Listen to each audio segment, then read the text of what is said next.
Explainer, we are diving straight in today, and we're going to be highly visual with this one. We're zooming all the way out, from the absolute tiniest microscopic genetic shifts right up to the grand creation of entirely new biological kingdoms. Because, evolution isn't just a single abstract concept, it operates on wildly different scales of time and magnitude, and seeing it visually really makes it click. Here is our roadmap. We'll define evolution, break down the actual engines of microevolution, see it happening in real time, and then scale all the way up to macro and mega evolution. So, part 1. What exactly is evolution? Let's establish the baseline of biological change. At its absolute core, evolution is simply about heritable changes altering gene frequencies. We start at the foundation, which is microevolution. I want you to picture a perfectly balanced scale, what biologists call the Hardy-Weinberg equilibrium, where genes stay completely constant from one generation to the next. Microevolution is the force that physically tips that scale, acting entirely below the species level. Moving on to part 2, the engines of microevolution. Let's look at the 4 fundamental forces driving these disruptions. So, looking at this breakdown, there are 4 main engines that actually facilitate this microscopic change. You've got mutation providing the raw material, gene flow handling the movement, genetic drift acting as pure random chance, and natural selection stepping in as the environmental filter. First up is mutation, and this is huge because it's literally the only way entirely new genes enter a DNA sequence, usually through things like radiation or replication glitches.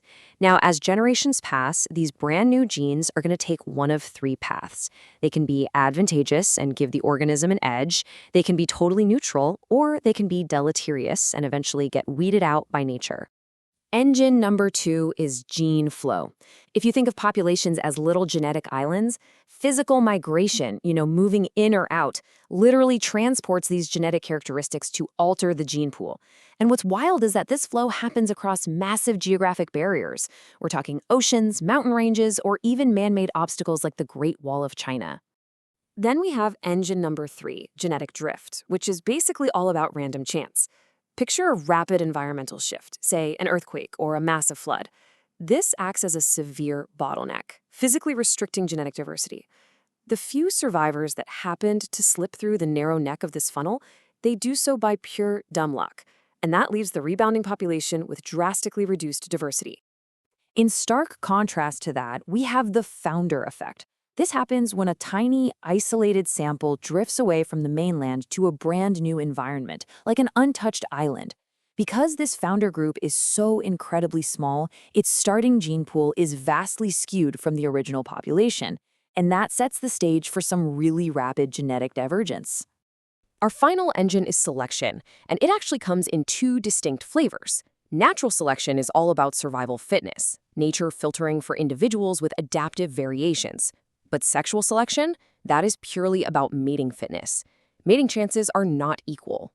Certain flashy traits are preferred, which can actually drive evolution in completely surprising, sometimes counterintuitive directions. The visual contrast here is absolutely amazing.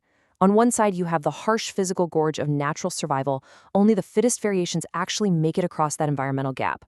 But on the other side, you have the highly targeted networking of sexual selection, where specific partners are chosen based on really specific mating preferences. It's a completely different kind of filter. Okay, part 3, microevolution in action. Let's look at how fast this actually happens in the real world. Because this is definitely not just ancient history.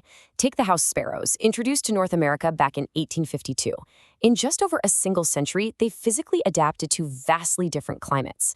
Natural selection favored larger-bodied birds to survive the freezing north and smaller-bodied birds for the warmer south. We are literally watching divergence happen in 100 years flat. But wait, it gets even faster.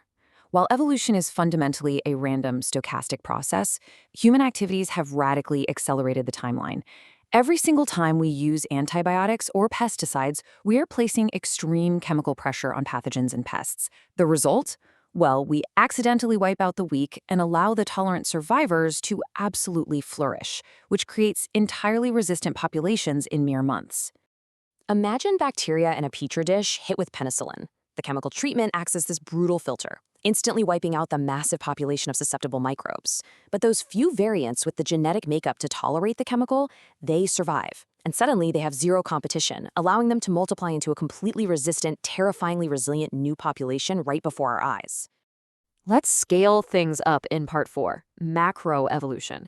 This is where we start operating strictly above the species level.